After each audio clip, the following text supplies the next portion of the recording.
Vietnam, of course, finished last. So they want to try to slay the giant here. But that's not a good start for them. Started off with a service error. Let's see how they bounce back from that. Now, you were telling me before we went live, Mela, that you are a big fan of Thailand. Yes. And who among these players have you been following? Of course, si Plumjit, number 5, the middle blocker of Thailand team, yes. Kanina nga paglabas niya, the whole crowd was like cheering for her. She's that like charming. And of course, we have Chachuon, who is sitting down at the moment, chilling after she top scored in their first game against Indonesia. She haven't seen action yesterday against the Philippines and until now. So we'll see if yung paborito kong player in Thailand get to see action today. Si Pimpinchaya Kokram, who is also one of the players who shine for Thailand, is coming off the bench today. Pero yung MVP, the MVP, and the captain, Onuma Sidirak, is starting things off. There's the pass. Here's the set, and there's the kill from Malika Kanthong. And that's how deep the bench of Thailand is. Kaya yung coach is very confident filling in different players, mixing up the lineup for their team. And you were talking about how Thailand has such a deep pool of players, and that's why they're one of the best in the world. Yes, I even mentioned to you earlier na hindi pa ito yung full lineup nila. There's still some key players saying, not just for Thailand, like I mentioned, in all the teams here in the ASEAN Grand Prix. So, in that last day, we saw combination play from Vietnam, a very good start for them. Yep. Talagang juicing up their plays against powerhouse team Thailand. And the player who scored was Wang Tu Trin, who is really shining here for Vietnam in the Philippines. Yeah, she has been the go-to girl for Vietnam in the past games. Gang is also a player to watch out for, number 2. Onuma was there at the back. However, they weren't able to save the second ball, leading for that point to be awarded to Vietnam. Nguyen Thi Trin is now at the service line. The middle blocker for Vietnam. Difficult toss right there attempted. Wang had to chase that. It's going to be a free ball for Thailand. Here's the pass. Here's the set to the opposite side. Wow. Wani Chaya. I think it's her first time seeing action in this leg, or she played a little in the first game. Pero sobrang saklit lang. She's overpowering that last attack.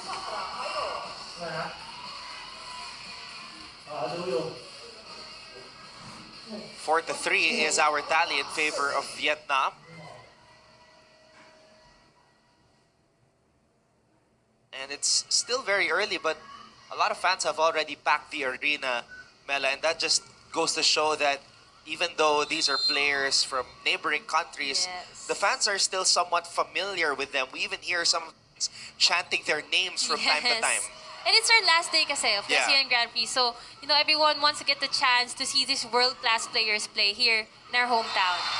Meanwhile, it's a quick attack, and the captain of Vietnam, Bui Thi Nga, is able to score, finding the open spot on the corner. It's also crucial for Vietnam to activate their middles in this game because, you know, if the blockers of Thailand are established and their floor defense won't, you know, have a hard time, it's gonna be on Vietnam yung hard time para makascore. The first attack from Plumjit, foiled by Vietnam. Attack from the middle. Plumjit wants it, gets it, and scores it. Her signature running attack. And you know, what I love most about Plumjit is that she doesn't pick a set. Kung ano mang maibigay mo sa kanya, whether it's a bit far from the net, she's gonna have like the same approach and go for that kill. And she doesn't give up.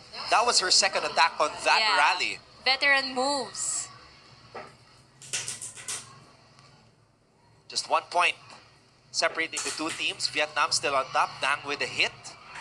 Here's the set. Plumjit again.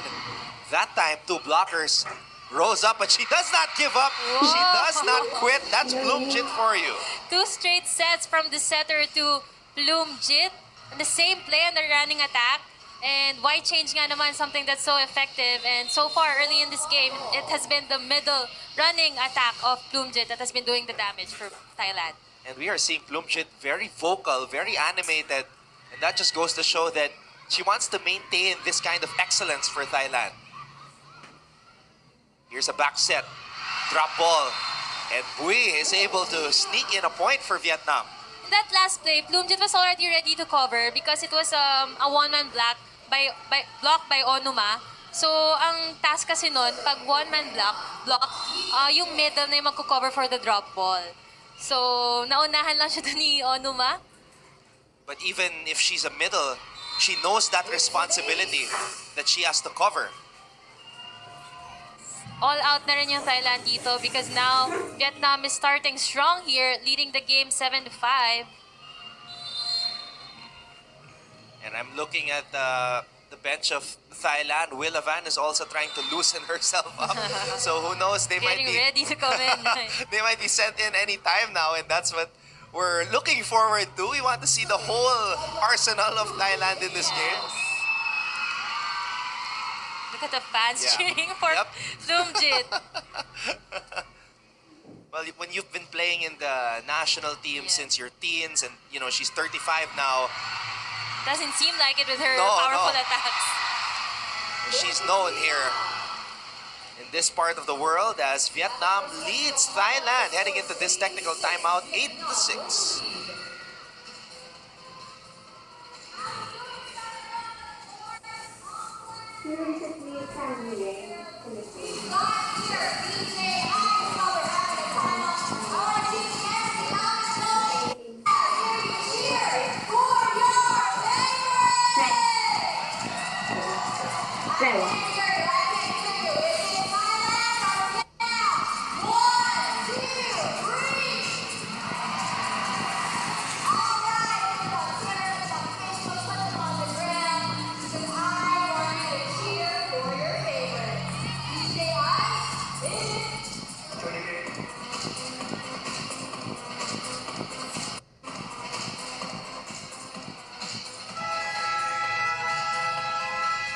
You're watching our coverage of the Fisgok Volleyball Test Event for the 2019 ASEAN Grand Prix. Anton Ross alongside Mela Tunay on the call for today's final day of the second leg of this tournament.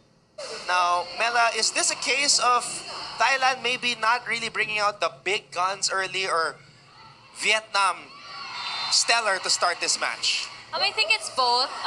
Vietnam, you know, like I said, we want to see how they bounce back because they haven't won a game even in leg one up to now. So we want to see how they step up for the last time in this ASEAN Grand Prix. And whereas Thailand naman, although they did not start with their usual starters, they want to fill in among the other players since, like we said, it's the last day ng of the ASEAN Grand Prix. And so far, they're doing so good.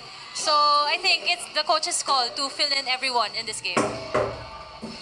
That's one of the reasons also why Thailand is one of the best in the world. Everybody from time to time will get an opportunity to show what they can do and earn these types of experiences or relish in these types of experiences playing in an international or out of the country. Drop ball. What a save right there. Oh, Vietnam could not hit that one properly. Lin hitting it over. And drop ball from the sideline.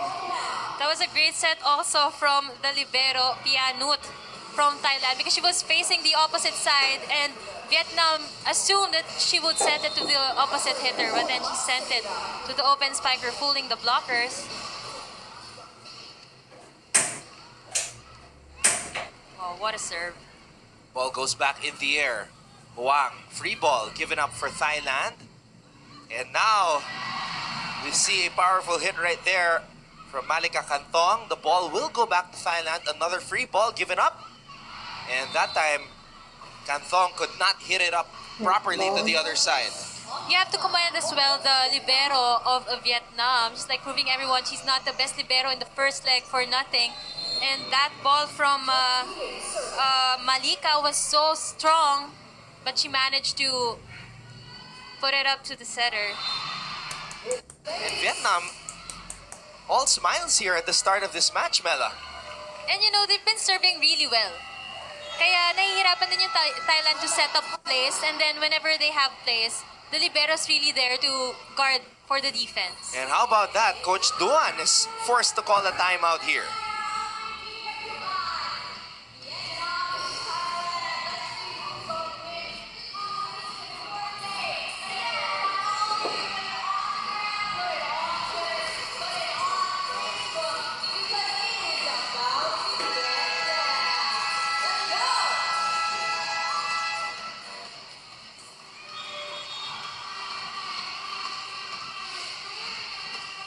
All right, I'm very excited to see, Mela, how the body language, how the attitude, and how the level of play will change after that timeout by Coach Duan. Yes, and we have to be mindful. If we're Thailand, we have to be mindful na they can't relax because they're going up against a very aggressive Vietnam team. And Vietnam continues to pile up the points. They're on a roll here, and Thailand is actually helping them with their unforced errors. And that's very surprising to hear. Meanwhile, oh wow, how about that? Some power from Juanichaya Luangtong Lang. And she's been really doing well in that opposite side, and like I mentioned earlier, she's all about power. Meron kasi mga players na all about placement, and then eto ngang si number 9, Juanichaya, all about power on those attacks. And Juanichaya, prior to this, has only played in 3 sets so far. So, really showing that she has something to offer para dito sa Thailand. Again, using the blockers with so much power on that hit. Going for that off-the-block kill. 12-10. That's back-to-back points for Thailand. Oh! Oh! Thailand miscalculated that one. So another given up point there. Vietnam's playing so loose. It's like, well, literally don't have nothing to lose. It's the Thailand team here is playing like they're pressured.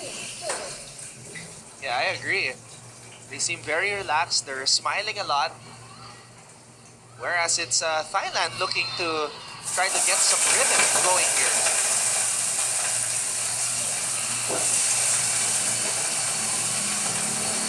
We haven't seen as much sets in the middle when Plumjit is at the back. It's always the opposite and the open hitter that's been getting a lot of sets from the setter when Plumjit was out. And you were talking about how they have to activate the middles. Meanwhile, the setter takes matters into her own hands. Gulapa Piampong San getting the point there. And now, Thailand is just down by 1. We've been talking about this girl, particularly in this game, Juanichaya getting going. And Wang pointing, knowing that that point was hers. You know, when Vietnam gives drop balls to Thailand, it's always that spot, no? Yung zone 4, that's where they drop the ball. And they took advantage because there was no libero on the floor during that sequence. A great read for Vietnam. Wow! Siderak finding that hole on the donut. You know, Onuma has been really well known for her backline attacks, but then I think because of her strong backline attacks, the defenders of Vietnam were really, moving back kasi dinrop ball niya. So they are aware of her tendencies, but Onuma is also aware of that. That's why she changes it up. What I love most about her is her variations. Yun. Talagang may ibang players na when you view their previous games, they always go to the same spot, but Onuma is so unpredictable. That's why she was the MVP in that first leg. Meanwhile, Plumjit apologizing on the other side. Nothing personal, just the game. Grabe yung block na yun ng Plumjit. You could see, hindi pa napapalo yung bola, but her hands were already beyond the net. Nandun na sa kabilang side of the court to guard that attack. That's just classic Plumjit. Oh, wow. Way from the middle. Onuma. Wang gets the ball in the air. Dang will hit. Ball is back in the air. And it's a back row attack that goes long for Malika. Even the liberos are switching for dig and reception. No? Those last two defense courtesy of Supatra, the second libero of Thailand. Onuma, Siderak going down the line there. Wow. And Thailand takes the lead as we head to the second technical timeout.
Thailand is now in front after trailing for majority of this first set.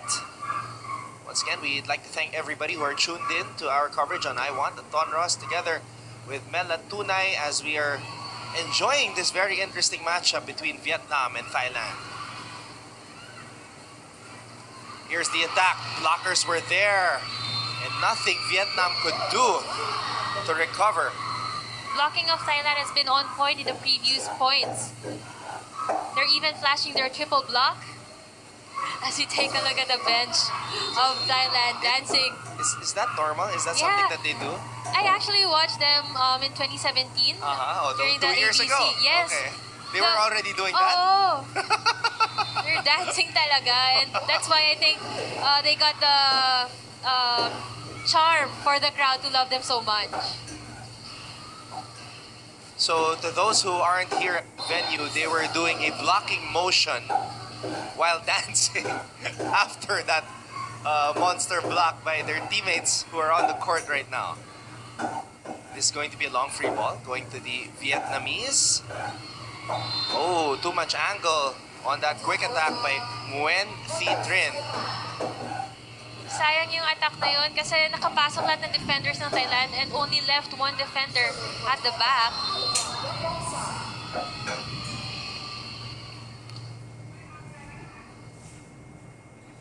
Long back set, drop ball.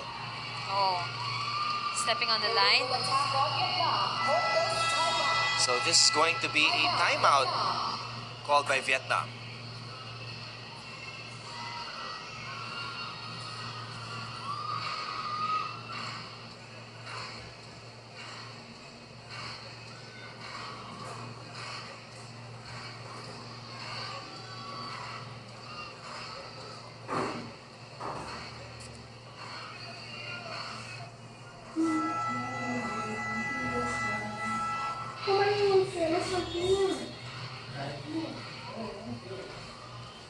The score is now 19-16. Thailand finally solving the Vietnam puzzle here in this first set. At magpapalit naman ng setter itong Vietnam team. Try to change the pace of the game. And Doan was actually their main setter. She started the tournament as the #1 setter for Vietnam.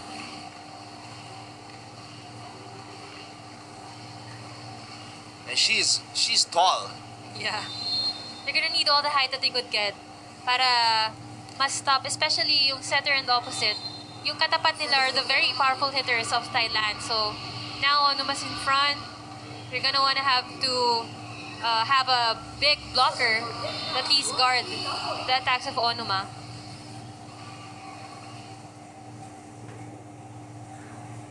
That ball goes in. And you were just talking about guarding Onuma. Vietnam can't seem to handle that attack. Great angle, great power, and like I said, yung pinaka gusto ko nga dito kay Onuma is she has the power at the same time she has the control. You know, kahit dito sa serve niya, wag ko sana mabate, but usually her serves are full of power and control. Ayun na nga, nabati ko na nga. It's a high risk, high reward type of a serve. But Mela, how does it feel for a blocker knowing that you have to go up and try to stop a player with that type of strength like Onuma? Well, actually, if you're the blocker, ang pinaka-problemahin mo kasi is the setter. Okay. So I think with all the attacks that the Thailand players have been really executing, it's really their setter who's been giving them great attacks. That's why their blockers from the other side are late. Kasi kahit ganong kalakas yan, it's gonna be easy for some teams to block them when they know where it's going. But then, ito nga, both the setters of Thailand have been giving, you know, great sets to a lot of players, kaya medyo confused yung block ng kabila on who to block. And in this particular match, it has been Gulapa Piampong San who has been doing the setting chores for her team. And that is why Thailand is just 3 points away from taking set number 1. But Vietnam was leading for majority of this set. It's just recently that Thailand was able to overtake them. So far, Vietnam's really moving well as compared to their previous games. And so far, their best game this conference, this leg 2, is their game yesterday against Indonesia. So, sobrang dikit ng mga scores. 27-25, they even managed to win a set. The first set that they won in this leg. And if they continue to move like that, kagaya ng ginagalaw nila dito ngayon sa first set against Thailand, they can even score an upset against the powerhouse team. Mela, the fans were appreciating the effort of that last Vietnam play. Sobrang smart din ng attack na yun eh, kasi kitang-kita natin from our view na she swiped it off the hands of the blockers. Oh, Wang getting denied there. She will try again, this time changing it up. Ball goes to the other side, Onuma. Oh, wow, Bloomjit. Did you see the hands of Bloomjit? Yep. All over that volleyball. Bloomjit is like a tree with really long branches.